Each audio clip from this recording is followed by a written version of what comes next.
SCP foundation से information निकाल के मैं आ गया हूँ आपका अपना प्लेनेट यूजे।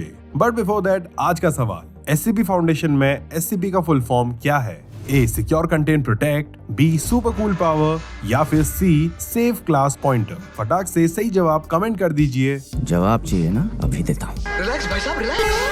अरे सही जवाब पिन किया जाएगा भाई, तो कमेंट करो ना। करो कुछ करो भाई। चल ठीक है। हेलो फ्रेंड्स, प्लेनेट यूजे रहस्य में आपका स्वागत है और आज मैं आ गया हूँ एससीपी काउंटडाउन का 3rd एपिसोड लेकर, जिसमें हम बात करेंगे 3 अनसुने एससीपीज के बारे में। आप बस वीडियो लाइक करके चैनल सब्सक्राइब करके बेल आइकन दबा लीजिए। बात तो सही है। आज के एससीपीज हैं स्पेस से आया एलियंस का मिस्टीरियस सिग्नल, एक टेडी बेयर जो बना के अपनी कॉपी करता है सबकी बोटी बोटी, देन वो मिस्टीरियस कीड़े जो इंसानों को बना के अपने छत पे करते हैं पैदा अपने बच्चे। शुरू करते हैं सब बुत खेल। SCP-2998 Anomalous Transmission at 2485 MHz Object Class Safe।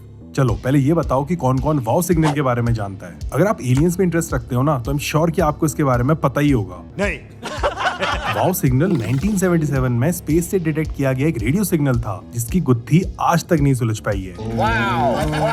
तो just like this signal, SCP universe में भी एक मिस्टीरियस सिग्नल हमारे पूरे सोलर सिस्टम में फैला हुआ है जिसे SCP-2998 कहा जाता है, और ये इलेक्ट्रोमैग्नेटिक सिग्नल 2485 मेगाहर्ट्ज की फ्रीक्वेंसी पर ट्रांसमिट हो रहा है। बाकी यार इसका ओरिजिन सोर्स कहाँ है कोई नहीं जानता।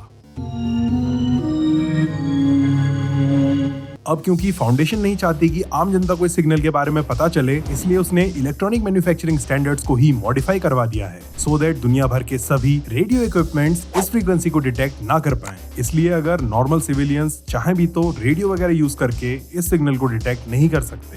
जनता को आप मूर्ख समझना बंद कर दीजिए। अब यार फाउंडेशन से क्या ही कह सकते हो।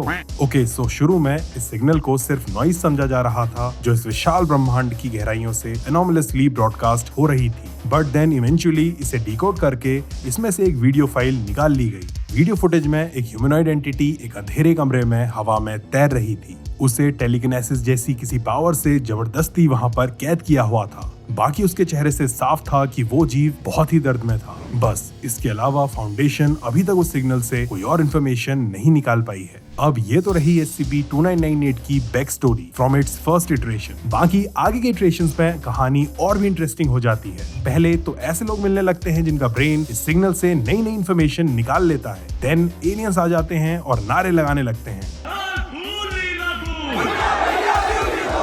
अरे बच्चों दी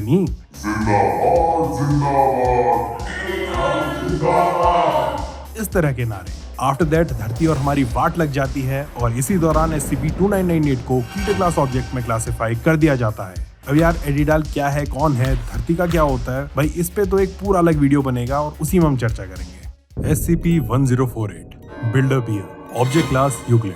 अगर भूतिया गुड्डे गुड़ियाओं की बात करें तो भाई एनाबेल से पहले मेरे माइंड में आता है तातिया बिच्छू।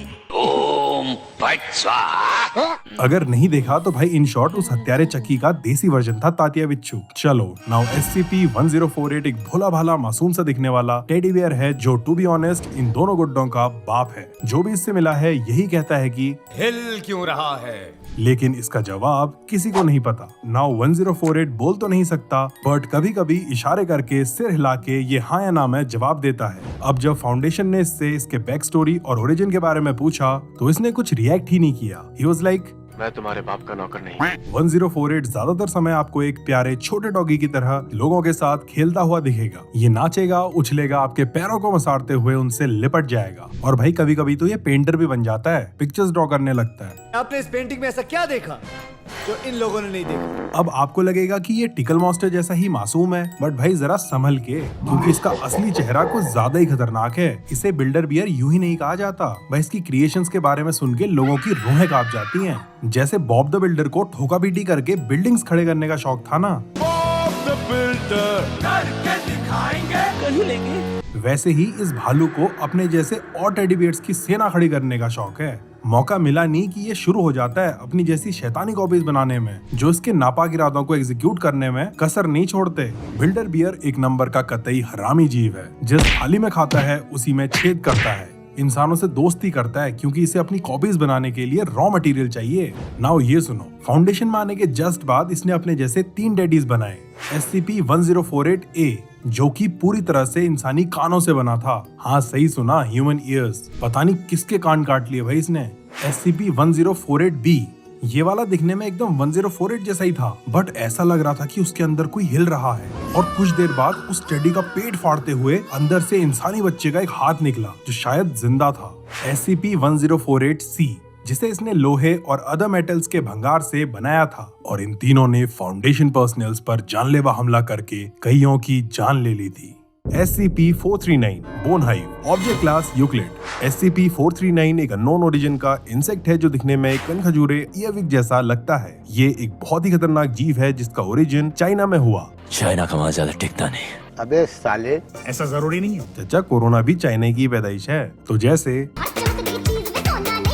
वैसे ही हर मेड इन चाइना चीज बेकार नहीं होती, हल्के में मत लो। एग्जाम्पल सामने ही है, टिक भी गया और दुनिया की अच्छे से ले भी लिए इसने। So please stay at home और सभी प्रिकॉशंस को अच्छे से फॉलो करें। हम भी घर पर ही हैं और आप बोर ना हो जाओ, इसलिए आपके लिए बड़ा वीडियोस बनाने में लगे। Okay, so now coming back to SCP-439। वैसे तो ये एक तरह के नॉर्मल कीड़े ही हैं जो ज्यादा से ज्यादा आपको अपने डंक से चटका देंगे, एक्सेप्ट द क्वीन, क्योंकि जो इनकी रानी होती है ना, वो अंधेरी रातों में सो रहे भोले भाले लोगों के मुंह में घुस जाती है, देन सीधे गले से होते हुए अक्कड़ बक्कड़ बम्बे बो करते हुए लेफ्ट या राइट में से एक लंग्स में अपना ठिकाना बना लेती है। देन कुछ घंटों बाद उस विक्टिम को बुखार आने लगता है, खांसी जुकाम छाती में दर्द होने लगता है। उसे एक ऐसा मर्ज हो जाता है जिसका इलाज किसी भी बाबा की कोई भी बूटी नहीं कर सकती। ले मार बाबा जी की देन धीरे धीरे विक्टिम में हड्डियां उगने लगती हैं। अबे क्या बोल रहा है? क्लियर बोल। अरे भाई क्लियरली बोल रहा हूँ, बॉडी के अंदर हड्डियां उगने लगती हैं भाई, बढ़ने लगती हैं, जॉइंट्स मर्ज हो जाते हैं और वो आदमी एक जिंदा स्टैच्यू में कन्वर्ट होने लगता है। इस दौरान विक्टिम एक छोटे अंधेरे कमरे जैसी जगह में जाने पर मजबूर हो जाता है, जैसे अलमारी में या फिर दीवान के अंदर। वो इस पोजीशन में बैठ जाता है, देन धीरे धीरे उसका शरीर हड्डियों से कवर अप होने लगता है और इसी पोजीशन में लॉक भी हो जाता है। दूसरी तरफ उसके शरीर के अंदर बैठी उस रानी की बाहर आ जाती है, क्योंकि उसे एक जिंदा छत्ता मिल जाता है called bone hive. Now after this transformation वो रानी उस जिंदा इंसानी हाइव में हजारों अंडे दे देती है जो आगे चलकर वर्कर्स, ड्रोन्स और वॉरियर्स बनते हैं। देन ये कीड़े उस इंसान के कुछ इंटरनल ऑर्गन्स को खाने लगते हैं, कुछ को अंडों के लिए इंक्यूबेशन चेम्बर्स के जैसे यूज करने लगते हैं और भाई विक्टिम के डाइजेस्टिव सिस्टम में उसके खुद के ऑर्गन्स को पचाने के लिए डाल देते हैं, जिससे वो विक्टिम भी अधमरी हालत में जिंदा रहे और ये कीड़े भी। देन 4 से 6 महीने बाद एक नई रानी इमर्ज होती है और अपने पसंदीदा ड्रोन के साथ मेट करती है। देन होता है धमाका और वो सभी कीड़े जमीन पर फत्ती जाते हैं, जिस दौरान most of them died due to starvation. रही बात नई रानी की, तो भाई वो निकल लेती है अपने अगले शिकार की तलाश में। तो फ्रेंड्स, ये थे आज के कुछ interesting SCPs। Hope you like the video. Thanks for watching the video friends.